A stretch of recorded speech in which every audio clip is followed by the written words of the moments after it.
No capítulo desta terça-feira, 29 de novembro, da novela O Rei do Gado, Marcos diz para Liliana que se esse filho que ela está falando que é dele, ele tem todo o direito do mundo de não querer mais ele e que ele vai arcar com todas as despesas para ela se livrar dele. Liliana se aborrece e diz que então ele não será mais o pai, porque ela não tem mais certeza disso e ela não quer para o filho dela um bosta de pai como ele. Rosa diz para o senador que se a política não fosse tão importante para ele, se ele desse mais importância para a família dele, talvez isso não teria acontecido. Ele pede por favor para ela não vir de novo com essa ladainha. Rosa diz que mesmo assim não adiantaria nada ela falar, porque ele só tem ouvidos para os pares dele lá no Senado. Ele diz que uma coisa não tem nada a ver com a outra. Rosa diz que um dia isso iria acabar acontecendo e, aliás, para ser franca, eu acho que demorou muito, sabia? Ele diz que ele imaginou que por ela ser a mãe pudesse ficar um pouco mais atenta. Rosa diz para ele não vir querer culpar ela agora, porque o senhor, como pai e marido, tem sido ausente nessa casa. Ele diz que ela talvez tenha razão, mas não tem sentido eles ficarem discutindo. O fato é que temos um problema grave pela frente para resolver e temos que resolver de qualquer forma. Rosa manda ele usar todo o poder dele de conversa para convencer a filha dele a contar quem é o pai do filho que ela está esperando. O senador diz que ele vai tentar fazer isso. Rosa diz, se for o caso, que ela aceite a solução que possa ser drástica, mas que talvez seja a única. Ele pergunta do que ela está falando. Rosa diz dela tirar esse filho. Enquanto isso, Marcos diz que se esse filho nascer, ele tá ferrado. Bem que o pai dele falou que não era para ele se meter com a filha do senador. Eu gosto dela, não para casar, isso nunca, nem amarrado. O pior é que se ele souber, ele vai querer me obrigar. Deve ser isso que aquela maluca tá querendo. Ela só pode ter aplicado um golpe para cima de mim. Ela deve ter furado a camisinha, só pode ser isso. O senador estende os braços para Liliana e diz que ele estava à espera dela. Ela abraça ele perguntando se fechar o congresso para ele estar lá em casa num dia útil a essa hora. Ele diz, não, meu amor, não fecharam o congresso, mas o seu pai tirou mais horas de recesso para conversar com você. Liliana diz que ela ficou sabendo que a mãe dela fez a besteira de telefonar para ele. Ele pergunta se ela não devia. Liliana diz que não, porque esse assunto é assunto dela. Ele pergunta como é que fica um avô nessa história. Liliana sorri. Ana diz para a Luana que ela acha que ela está sentindo saudades de Bruno, ou ela está errada. Ah, lá vem a dona Ana com essa prosa de novo. Ana diz que tem coisas que as pessoas não conseguem esconder e diz que ela pode ser sincera com ela. Ela pode confiar. Luana diz que ela está certa, sim. Ela nunca sentiu nada na vida dela como ela está sentindo pelo seu Bruno. Ana diz, é amor, né? Luana diz que ela não sabe se é amor, mas é uma coisa que tira as forças dela, que atordoa ela e ela não sabe o que fazer da vida dela. Ana pergunta para Luana se Bruno tentasse alguma coisa com ela, se ela teria coragem de puxar o facão para ele. Luana diz que ela não puxaria o facão para Bruno. E Ana diz que era o que ela estava imaginando. Luana pergunta para Ana se ela estivesse no lugar dela, o que ela iria fazer. Ana diz que ela deveria guardar esse sentimento para ela e esquecer a história de ir embora de lá. Se eu conheço bem o patrão, ele não vai te fazer nada. O seu Bruno é um homem sério, ele nunca ia ter coragem de abusar de uma empregada como você. Luana diz que às vezes o jeito que ele olha para ela, o jeito de falar com ela. Ana diz que Bruno deve estar olhando para ela do jeito que um pai olha para uma filha. Eu acho que você está entendendo errado. Será, dona Ana? Você não mistura as coisas. Ana diz para ela não misturar a bondade de Bruno com outra coisa e não se martire por causa disso. Você deve levantar as mãos para os céus por causa desse protetor que você encontrou na sua vida. Luana diz que ela nunca sentiu isso. Eu vou ter que sufocar esse sentimento no meu peito? Caxias diz para a filha que ele não quer recriminar ela, mesmo porque ele não se sente com moral para tanto. É como diz a sua mãe, eu sempre fui ausente na sua vida, e na dela também. Liliana diz para ele não falar assim. Ele diz que a mãe dela não deixa de ter uma certa razão. Liliana diz para o pai que se ele tivesse outra mulher, a mãe dela não sentiria tantos ciúmes como ela tem da política. Caxias diz que ele sabe disso. Mas não vamos misturar os assuntos, pai. O senhor estava me perguntando sobre o filho que eu vou ter, né? Ele diz, e eu gostaria tanto, minha filha, que você confiasse em mim. Vai, filha, confia no teu pai. De que maneira nós podemos remediar isso? Liliana se assusta e pergunta para ele o que ele chama de remediar. Ele diz, ora, filha, eu quero saber como é o nome do pai do meu neto. Liliana sorri.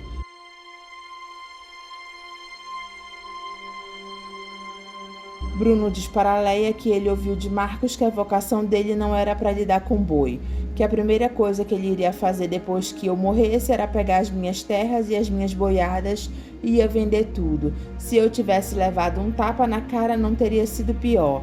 Leia diz que ele não criou Marcos para isso. Pergunta onde ele estava quando ele começou a andar e a falar, hein? Bruno diz para ela não vir com essa conversa agora. Leia diz que ele não gosta de ouvir a verdade, é isso. Bruno pergunta que verdade. Leia diz que ele deveria ter criado Marcos como os garrotinhos e os bezerros dele, para que ele tomasse gosto pelos pastos e pelas invernadas. Mas não, você deixou os dois comigo nas minhas mãos, enquanto você alastrava os seus domínios para virar o rei do gado. Eu pensei no amanhã de vocês, eu fiz tudo por vocês. Leia diz, ou por você, ou pela sua ganância para ter mais e mais. Bruno diz que ele nunca deixou faltar nada para eles. Pois você conseguiu, Bruno, nunca nos faltou nada, só nos faltou você. Bruno fica pensativo. Marcos conta para Lia que a moça que ele engravidou é a Liliana. Ela diz, não, Marcos, a Liliana não. Liliana pede perdão ao pai dela porque ela não vai dizer para ele quem é o pai do filho dela. Ele pergunta por quê? Porque ele, assim como a mamãe, sugeriu que eu abortasse. Rosa diz que falou isso num desespero de causa. O senador diz para Rosa que ela não poderia ter dito isso. Eu só estava pensando no escândalo que isso poderia causar, senhor senador. O senhor já pensou, senador, avô de um neto bastardo? Não me diga que você não está nem um pouco preocupado com a repercussão que isso poderá causar na sua carreira. Eu só quero que você diga o nome do infeliz para que o seu pai possa tomar uma providência. O senador diz, fala, filha, e Liliana diz que não há nenhuma providência para se tomar. Fala, filha, nós estamos do teu lado, fala. Liliana diz que não há nenhuma providência que ele possa tomar porque ela é a única responsável pelo que aconteceu. Rosa diz que ninguém faz um filho sozinha. Liliana diz que o dela ela vai assumir sozinha. O senhor me perdoa, mas eu preciso descansar. Rosa diz, está vendo o que nós vamos fazer com essa menina? Caxias diz que Liliana não é mais uma menina. A falsa Marieta diz para Jeremias que o pai dela não falava muito dos mezengas e ela era muito pequena para lembrar de certas coisas. Jeremias pergunta por que ela puxou esse assunto agora. Ela diz curiosidade, porque ela sempre se perguntou por que ele e o pai dela não perdoaram a tia Giovana. Ela era irmã de vocês. Jeremias diz porque ela se casou com Mezenga e ainda por cima fugiu com o maldito.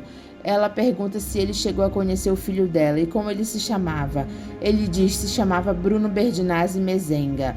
Ela pergunta se ele nunca viu ele depois que Giovana morreu. Jeremias diz nunca. Depois que Giovana morreu, todos os malditos Mezengas também morreram para ele. Ela diz, tá certo, tio. E não me puxa mais esse assunto que me aborrece. Ela pede desculpas para ele. Eu já te disse, Marieta, que não existe mais ninguém na minha vida a não ser você. Bota isso na tua cabeça. Tá bom, tio, não vou mais falar nesse assunto. Pirilampo diz para Bento que ele está cansado de ficar lá sem fazer nada. Ele quer ir embora de lá. Bento pergunta para onde? Para Ribeirão Preto? Pirilampo diz, e por que não? Bento diz que ele não engana ele. Ora, Bentão, eu não consigo esquecer aquela desgramada. O que eu posso fazer? Bento diz, então vamos recolher as linhas de pesca e vamos cuidar disso. Pirilampo pergunta se ele vai com ele. Bento diz, uai, fazer o quê? Não vamos desfazer a dupla. Ana diz para o marido Zé do Araguaia que Luana está presa lá na fazenda. Ela caiu no laço do amor. Zé do Araguaia acha graça. Luana pergunta para Bento e Pirilampo se ela pode ir embora de lá com eles. Pirilampo olha para Bento, Bento olha para Pirilampo. Bruno diz para Marcos que foi os bois dele que sustentaram a casa e que daqui para frente, quem não gostar de bosta de vaca é para ir cantar em outra freguesia. Para começo de conversa, é melhor você arrumar um empreguinho qualquer aí para te sustentar, porque acabaram as suas mesadas e eu já avisei no banco que eu não vou mais pagar nenhum cheque sem fundo, estamos entendidos? Marcos diz que ele não precisa ser radical. E se ele quiser, ele viaja com ele pelas fazendas dele e beija cada boizinho dele na boca, se isso agradar a ele. E bosta de vaca ele vai engarrafar e vender como perfume. Eu não quero deboche comigo, seu moleque. Marcos diz que ele não quer a mesada dele, nem os bois dele. Eu acho que é por isso que a mamãe cansou do senhor. Eu tô cagando pra sua mesada e pros seus bois, eu estou indo embora dessa casa agora. Bruno diz que ninguém vai pedir pra ele ficar. Marcos pergunta se ele pode pelo menos levar o que é dele. Bruno diz a roupa do corpo e as roupas que estão nos armários. Marcos pergunta se ele pode levar o carro dele. Bruno pergunta que carro? Se fui eu que paguei o carro e o iate. Marcos diz que o carro está no nome dele. Tá, leva o carro para ninguém dizer que eu deixei o meu filho sair de casa a pé. O senhor está sendo tão generoso e Bruno diz que ele deseja boa sorte para ele. Marcos diz que ele vai mostrar para ele quem é ele. Bruno diz que quem nasceu para burro nunca vai ser carroceiro. Marcos diz para Bruno deixar a mãe dele ir embora. Bruno diz que ninguém está segurando Leia. E Marcos diz para ele então dar os bois dela. Lia pergunta para Liliana se é verdade essa história de filho. E Liliana diz que é, mas que Marcos não deveria ter contado nada para ela. Lia pergunta como foi que aconteceu essa gravidez dela. Liliana diz que acontecendo, eu não sei explicar. Eu sabia que vocês andavam transando por aí, mas eu pensei que você estivesse tomando as suas precauções, pô. Liliana diz que ela tomou, mas aconteceu. Lia diz para ela ficar calma, porque ela foi lá para elas conversarem numa boa. Liliana diz que Marcos quer que ela tire o filho deles. Ele não quer assumir. E o Marcos assume alguma coisa? Pelo amor de Deus, se você queria isso, você foi ingênua demais. Liliana confessa para Lia que ela furou algumas camisinhas. Lia diz que ela é maluca. Liliana diz que fez todos os testes e ela não tinha nada. Ela sabia que ela não iria passar nada para ele. Lia diz, mas e ele para você? Liliana diz que ela se arriscou. Lia diz que ela não pegou AIDS, mas pegou um filho.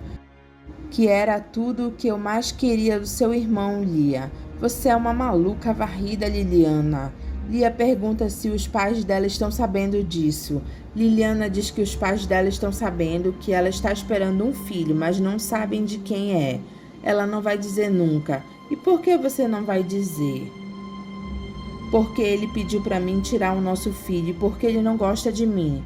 Lia diz que ela pirou de vez, ela criou um rolo que agora não vai ter jeito. Marcos vai embora da casa de Bruno e Leia diz que ele está querendo acabar com a família deles. Bruno pergunta que família, diz que ele só tem boi. Bruno ouve Leia falando no telefone e pergunta com quem que ela está falando. Leia diz que está falando com o advogado dela. Bruno puxa o telefone da mão dela e diz, alô? Ralph ouve a voz de Bruno e toma um susto. E diz, é o rei do gado. O seu advogado desligou, Leia. O que você queria? Você cortou a nossa conversa? Eu acho que ele não precisava ter ficado tão assustado. Leia diz que ele não é um dos peões dele para se sujeitar a esse tipo de grosseria. Bruno diz para eles conversarem os três, que eles vão fazer um acordo. Ela não vai levar tudo o que quer levar, mas ele garante que ela não vai sair da vida dele de mãos limpas. Eu quero conhecer o seu advogado. Leia diz, puxa, foi por pouco. Bento diz para Zé do Araguaia que Marcos prometeu ser o empresário deles. Zé do Araguaia pergunta se eles acreditaram nisso e Aparício diz que acreditamos e vamos levar a Luana com a gente. Zé do Araguaia diz, a Luana? Ana pergunta para a Luana que ideia é essa dela sair de lá com aqueles dois. Luana diz que é o único jeito que ela sabe de ir embora. Ela não conhece o caminho dessas águas, não. Ana diz que ela chegou lá voando e ela vai sair de lá voando, se essa é a vontade do patrão deles. Luana diz que ela não vai esperar ele chegar. Ana pergunta do que ela está com medo. Luana diz das minhas fraquezas. Ele te trouxe aqui e ele te leva, e você fique sossegada porque não vai acontecer nada demais quando ele voltar. Mas eu não tô com medo dele, e sim das coisas que eu estou sentindo por ele. Se você fugir e ele chegar e não te encontrar, ele vai achar que é ingratidão. Luana diz que não, é ingratidão não. Ana diz que é medo desse amor, né? Luana diz é medo desse amor.